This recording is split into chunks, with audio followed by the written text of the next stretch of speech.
திருச்சிற்றம்பலம். K சங்கரின் கீதை சேனலை தினமும் பாருங்கள். இந்த வீடியோவை லைக் செய்யுங்கள், ஷேர் பண்ணுங்கள் மற்றும் மறக்காம சப்ஸ்கிரைப் செய்யுங்கள். தேங்க்யூ. திருச்சிற்றம்பலம். திருமந்திரம் 10ஆம் திருமுறை திருமூலர் அருளியது. பாடலும் விளக்கமும். பாடல் எண் 1031 முதல் 1040 வரை. திருமூலர் திருவடிகள் போற்றி போற்றி. திருச்சிற்றம்பலம். பாடல் எண் 1031. அந்தமில்லானுக்ககலிடம் தானில்லை, அந்தமில்லானை அளப்பவர் தாமில்லை, அந்தமில்லானுக்கடுத்த சொற்றானில்லை, அந்தமில்லானை அறிந்து கொள்பத்தே. முடிவே இல்லாத எல்லையற்ற பரம்பொருளான ஈசன் ஒன்றுமில்லாத ஆகாய வெளியில் நின்றே நடம் புரிகின்றான். ஆதலால் அவனுக்கு என்று ஓர் இடமில்லை. எங்கும் நிறைந்து நின்ற அவனை அளப்பவர் எவரும் இல்லை. அளப்பட முடியாத அவன் ஆற்றலை அளந்து கண்டவர் ஒருவரும் இல்லை. எல்லா எழுத்துக்களின் மூலமாக நின்ற அவன் எழுத்து இல்லாத சொற்களும் எதுவும் இல்லை. அப்பரம்பொருளை 10ஆன யகார வெளியில் உள்ள 10ஆம் வாசல் உள்ளே அறிந்து கொள்வீரே. பாடல் எண் 1032. பத்திட்டங்கெட்டிட்டாரிட்டு நாளிட்டு, மட்டிட்ட குண்டம் மலர்ந்தெழு தாமரை, கட்டிட்டு நின்று கலந்தமையாகமும் பட்டிட்டு நின்றது பார்ப்பதியாலே. 10ஆம் வாசலில் நின்ற தீயை காட்டுதற்கே எண்கோணம், அறுகோணம், நாற்கோணம் என்று வரைமுறை யாக குண்டம் அமைத்து தீயை வளர்த்தார்கள். அதுபோல அகர உகரத்தை ஒன்றாக கூட்டி 10 என்றாகிய யகாரத்தில் கட்டி நிறுத்தினால் அங்கே 1000 இதழ் தாமரையாகிய சகச தலத்தில் மலர்ந்தெழும் சோதி ஒளி. இப்படி வாசி எனும் நாதத்தால் 10ஆம் வாசலை அடைந்து தீயினில் கலந்த மெய்யான யாகமே பார்க்கும் பதியான பரமசிவனை சேரும். அது பார்வதியான பராசக்தியின் அருள்பட்டே பரமனுடன் கூடும். பாடல் எண் 1033. பார்ப்பதி பாகன் பரந்தகை 4 காட்பதி 10 முகம் 10 கண்களும், பூப்பதி பாதம் 2 சுடர்முடி, 40 சோத்திரம் நல்25. பராசக்தியை இடபாகம் கொண்டு மாதொரு பானமாக விளங்கும் ஈசனுக்கு அருள் வழங்கும் கைகள் 4, முகங்கள் 5, அதில் விளங்கும் காதுகள் 10, 5 முகங்களிலும் நின்ற கண்கள் 10, பூவினில் நின்ற பதியான அவனுக்கு பாதம் 2, சுடர் வீசும் சடாமுடி 40, அவனுடைய தத்துவங்கள் 25. பாடல் எண் 1034. அஞ்சிட்ட கோலம் அளப்பன 5, அஞ்சிட்ட குண்டம் மலந்தங்கிருத்தலால், பஞ்சிட்ட சோதி பரந்த பரஞ்சுடர், கொஞ்சிட்ட வன்னியை கூடுதல் முத்தியே.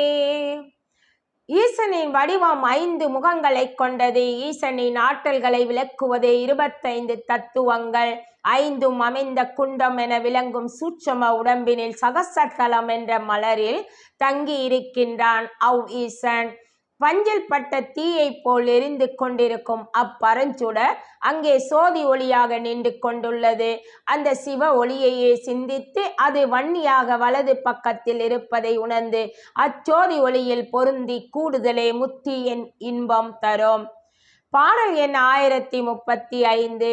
முத்தனற் சோதி முழுச்சுடராயவன், கற்றற்று நின்றார் கருத்துள் இருந்திடும், பற்றற்ற நாடி பரந்தொழியோடு போய் செற்றற்றிருந்தவர் சேர்ந்திருந்தாரே. முத்தியான பேரின்பத்தை அருளும் நற்சோதியான ஈசன் பேரொளி சுடராகி பரம்பொருளாக நிற்கின்றான். பல ஞான நூல் சாஸ்திரங்களையும் கற்றும் கர்வம் மற்ற அன்பு வழியில் நின்றார்.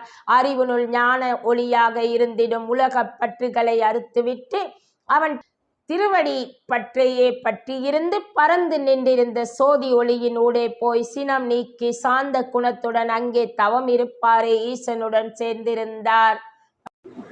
பாடல் எண் 1036. சேர்ந்த கலை அஞ்சும் சேருமி குண்டமும் ஆந்த திசைகளும் அங்கே அமர்ந்திடும் பாய்ந்த ஐம்பூதமும் பார்க்கின்ற வன்னியை காய்ந்தவர் என்றும் கலந்தவர் தாமே. சந்திர சூரிய அக்கினி ஆகிய 3 கலைகளும் ஒன்றாகி சுழுமுனையில் சேர்ந்திடும் 5 பூதங்களும் அங்கேயே சேர்ந்திருக்கும். அப்படி சேரும் இக்குண்டம் ஆகிய சூட்சம உடம்பில் உள்ளார்ந்து 10 திசைகளும் அங்கேயே பொருந்தி அமர்ந்திருக்கும். அங்கிருந்தே 5 புலன்களும் பாய்ந்து உடலெங்கும் பரவி செயல் புரிகின்றது.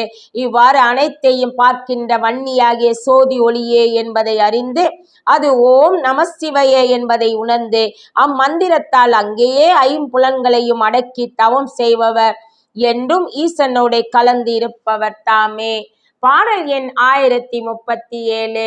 மெய் கண்ட மாம்பிரி நீருலகேலையும் உய்கண்டம் செய்த ஒருவனை சேருமின் செய் கண்ட ஞானம் திருந்திய தேவர்கள் பொய் கண்டமில்லா பொருள் கலந்தாரே. நீரால் சூழ்ந்த 7 உலகங்களையும் அதே வகையில் மெய்யான அண்ட பொருளாக்கி அதில் நின்ற தீயை கலந்திருப்பதே உயிர்கள் உய்வடையும் வழி என்பதை காட்டி அங்கேயே அமர்ந்து அருள் செய்ய காத்திருக்கும் ஒருவனாகிய ஈசனை சேர்மீன்கள்.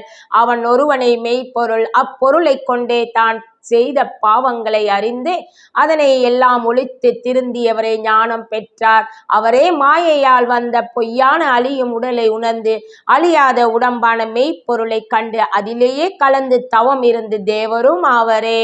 பாடல் எண் 1038. கலந்திரு பாதம் இரு கரமாகும் மலர்ந்திரு குண்ட மகாரத்தோர் மூக்கு மலர்ந்தெழு செம்முக மட்டை கண்ணெட்டி உணர்ந்திரு குஞ்சியங் குத்தமனார்க்கே. மெய்ப்பொருளில் கலந்திருக்கும் திருவடியே சுழுமுனையாகும். அதிலிருந்து வரும் சூரிய சந்திர கலைகள் 2 கைகளாகும். அங்கிருந்து அகரமும் உகரமும் கூடி மகரமாக முன்னிக்கும் குண்டமே மூக்கு ஆகும். அம்மூக்கில் மலர்ந்தெழும் வாசியே செஞ்சோதியில் சேர்ந்திடும் முகமாகும். அங்கு நெற்றி என்று நடுவாக நின்றதே கண்ணாகும். இவையெல்லாம் உணர்ந்து தவம் இருந்தால் அந்நெற்றி கண்ணில் மயிர் பாலம் என்ற 10ஆம் வாசல் வழி உச்சியில் சேர்ந்து அங்கு உத்தம நின்றிருக்கும் ஈசனுடன் கலந்து மெய் இன்பம் பெறலாம். பாடல் எண் 1039. உத்தமன் சோதி உளனொரு பாலனாய் மத்திமனாகி மலர்ந்தங்கிருந்திடும் பச்சிம திக்கும் மறந்து குளிந்தன சத்திமானாக தலைத்த கொடியே. உத்தமன் சோதியின் உள்ளே ஒரு பாலனை போல் அங்கு தங்கி இருக்கின்றான் ஈசன். சோதியில் மலர்ந்தங்கு சகச தலத்தில் நடுவாக நின்றுள்ளான். அவன் பராசக்தியாக அங்கு வாளை தாய் நின்றிருக்கும் அக்குண்டத்தின் குழியில் ஈசான மூலையில் இருந்து எல்லா திசைகளிலும் பறந்து நிற்கின்றான். கொடியிடையாளான வாளையின் அருளால் சக்திமானாகி அவளோடு கூடி ஆன்மா தலைத்திருக்குமானால் அவளே அவனோடு சேரும் வழியை காட்டி அருளிடுவாள். பாடல் எண் 1040. கொடியாறு சென்று குழாவிய குண்டம் அடியிரு கோணமாய் அந்தமும் மொக்கும் படியே முழகும் பரந்த சுடரை மடியாதி கண்டவர் மாதனமாமே. உடலில் கொடி போன்று நின்று 6 ஆதாரங்களிலும் சென்று குழாவிய சக்தி அக்குண்டமாகிய சூட்சம உடலில் ஆதியும் அந்தமுமாய் நின்றுள்ளாள். அங்கிருந்தே சந்திர சூரியன் என்ற 2 கோணமாகி 7 உலகங்களிலும் பறந்து விரிந்த சோதி சுடராகி அவன் விளங்கும். ஒத்த பொருளில் ஒன்றான மெய்ப்பொருளில் ஒன்றாகி இரவா நிலை காண்பதற்கு பெரும் செல்வமாக இருப்பது அது தானே. திருச்சிற்றம்பலம். திருச்சிற்றம்பலம். கே சங்கரின் கீதை சேனலை தினமும் பாருங்கள். இந்த வீடியோவை லைக் செய்யுங்கள், ஷேர் பண்ணுங்கள் மற்றும் மறக்காம சப்ஸ்கிரைப் செய்யுங்கள். தேங்க்யூ.